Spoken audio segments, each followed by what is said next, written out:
Hello friends, welcome to Beehive. Hope you're all doing good. இன்னைய வீடியோவில் teachers and parents குழந்தைகள்கிட்ட பேசக்கூடிய sentences பார்க்க போகிறோம்.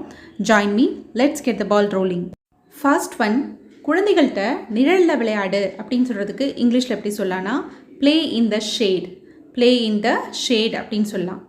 நெக்ஸ்ட் ஒன், இப்போ குழந்தைகள்கிட்ட ஒரு விஷயம் சொல்கிறோம், அவங்க திரும்ப திரும்ப அதையே கேட்குறாங்கன்னா கூடாதுன்னா கூடாது, வேண்டான்னா வேண்டாம் அப்படின்னு கொஞ்சம் ஸ்ட்ரிக்டாக சொல்கிறேன்னு வச்சுக்கோங்களேன்.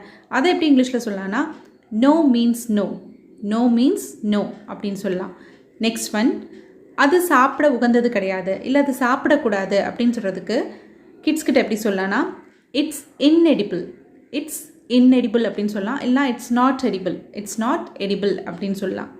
நெக்ஸ்ட் ஒன், கொஞ்சம் கொஞ்சமாக சாப்பிடுவாங்க இல்லையா குழந்தைகள், கொறிச்சு சாப்பிடுவாங்க. அப்போ அவங்கக்கிட்ட கொறிக்காத அப்படின்னு சொல்கிறதுக்கு இங்கிலீஷில் எப்படி சொல்லலாம்னா டோன்ட் நிபிள், டோன்ட் நிபிள் அப்படின்னு சொல்லலாம். நல்லா அள்ளி சாப்பிடு அப்படின்னு சொல்கிறதுக்கு ஈட் மவுத்ஃபுல்ஸ், ஈட் மவுத்ஃபுல்ஸ் அப்படின்னு சொல்லலாம். நெக்ஸ்ட் ஒன், ஆடாமல் அசையாமல் இருன்னு சொல்லுவோம் இல்லையா, இதுக்கு நம்ம இங்கிலீஷில் கீப் ஸ்டில், கீப் ஸ்டில் அப்படின்னு சொல்லலாம். இப்போது நின்றுட்டுருக்கவங்க கிட்ட ஆடாமல் அசையாமல் நில்லை அப்படின்னு சொல்லணும்னா ஸ்டாண்ட் ஸ்டில், ஸ்டாண்ட் ஸ்டில் அப்படின்னு சொல்லலாம். இப்போ ஒரு குழந்தை உட்காந்துட்ருக்கு, அந்த குழந்தைகிட்ட ஆடாமல் அசையாமல் உட்காரு அப்படின்னு சொல்லணும்னா சிட் ஸ்டில், சிட் ஸ்டில் அப்படின்னு சொல்லலாம். நெக்ஸ்ட் ஒன், பொறுமையாக இருக்க கற்றுக்கோ அப்படின்னு சொல்கிறதுக்கு இங்கிலீஷில் எப்படி சொல்லலாம்னா learn to be patient, learn to be patient அப்படின்னு சொல்லலாம். நெக்ஸ்ட் ஒன், இப்போ நம்ம கம்ப்யூட்டர் சொல்லி கொடுக்குறோம் குழந்தைங்களுக்கு, அப்போ அந்த ஸ்க்ரால் பாரை மேலே ஸ்க்ரால் பண்ணு அப்படின்னு சொல்கிறதுக்கு ஸ்க்ரால் அப், ஸ்க்ரால் அப் அப்படின்னு சொல்லலாம். அந்த மாதிரி கீழே போ அப்படின்னு சொல்லுவோம் இல்லையா, அதுக்கு வந்து ஸ்க்ரால் டவுன், அதை அந்த ஸ்க்ரால் பண்ணுறது தான் கீழே போ அப்படின்னு சொல்கிறதுக்கு ஸ்க்ரால் டவுன், ஸ்க்ரால் டவுன் அப்படின்னு சொல்லலாம். அடுத்ததாக கீழே ஒரு ஹரிசான்டல் ஸ்க்ரால் பார் ஒன்று இருக்கும், அதை வந்து இடது பக்கமாக நகர்த்து அப்படின்னு சொல்கிறதுக்கு scroll to the left, scroll to the left அப்படின்னு சொல்லலாம். அந்த மாதிரி அந்த ஸ்க்ரால் பாரை வலது பக்கமாக நகர்த்து அப்படின்னு சொல்கிறதுக்கு scroll to the right, scroll to the right அப்படின்னு சொல்லலாம். நெக்ஸ்ட் ஒன், என்ன பாரு அப்படின்னு சொல்கிறதுக்கு look at me, look at me அப்படின்னு சொல்லலாம். நெக்ஸ்ட் ஒன், நான் சொல்கிறத கவனி அப்படின்னு சொல்கிறதுக்கு listen to me, listen to me அப்படின்னு சொல்லலாம். நெக்ஸ்ட் ஒன், நம்ம வீட்டுக்கு போகலாம், இப்போ ஒரு ப்ளே கிரவுண்ட் கூப்பிட்டு போகிறோம், அப்போ வீட்டுக்கு போகலாம் அப்படின்னு சொல்கிறதுக்கு எப்படி சொல்லலாம்னா let's go home, let's go home அப்படின்னு சொல்லலாம்.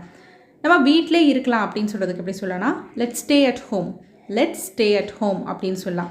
இப்போ வந்து மழை பெய்யுது, நம்ம வீட்டிலே இருக்கலாம் அப்படின்னு சொல்கிறதுக்கு எப்படி சொல்லலாம்னா it's raining, let's stay at home, it's raining, let's stay at home அப்படின்னு சொல்லலாம். நெக்ஸ்ட் ஒன், குழந்தைகளை வந்து ப்ரஷ் பண்ணும்பொழுது நாக்கையும் க்ளீன் பண்ணு, டங் க்ளீனர் வச்சு அப்படின்னு சொல்லுவோம் இல்லையா, நாக்கை வழின்னு சொன்னாலும் சரி, இல்லை நாக்கை க்ளீன் பண்ணுன்னு சொன்னாலும் சரி. இதை வந்து நம்ம இங்கிலீஷில் எப்படி சொல்லலாம்னா scrape your tongue, scrape your tongue அப்படின்னு சொல்லலாம். அந்த மாதிரி அந்த டங் க்ளீனர் இருக்கு இல்லையா, அதுக்கு வந்து டங் ஸ்க்ரேப்பர் அப்படின்னும் நம்ம சொல்லலாம்.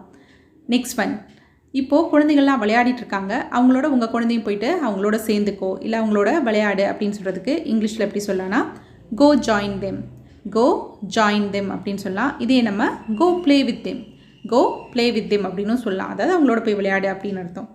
நெக்ஸ்ட் ஒன், இப்போ குழந்தைங்கள்லாம் குரூப்பாக விளையாடிட்டு இருக்காங்க, அவங்கக்கிட்ட போயிட்டு இவளையும் சேர்த்துக்கோ அப்படின்னு உங்கள் குழந்தையும் சேர்த்துக்க சொல்கிறீங்க. இதுக்கு நம்ம இங்கிலீஷில் எப்படி சொல்லலாம்னா count her in, count her in அப்படின்னு சொல்லலாம். இப்போ உங்கள் குழந்தை ஏதாவது சேட்டை பண்ணுறா, அப்போ வந்து அவளை சேர்த்துக்காதீங்க விளையாட்டுக்கு அப்படின்னு சும்மா விளையாட்டுக்கு சொல்கிறீங்கன்னா அவளை சேர்த்துக்காத அப்படின்றத இங்கிலீஷில் எப்படி சொல்லலாம்னா count her out, count her out அப்படின்னு சொல்லலாம். இந்த வீடியோ உங்களுக்கு பிடிச்சிருந்துச்சுன்னா like and share. Thanks for வாட்சிங் and thanks for your support.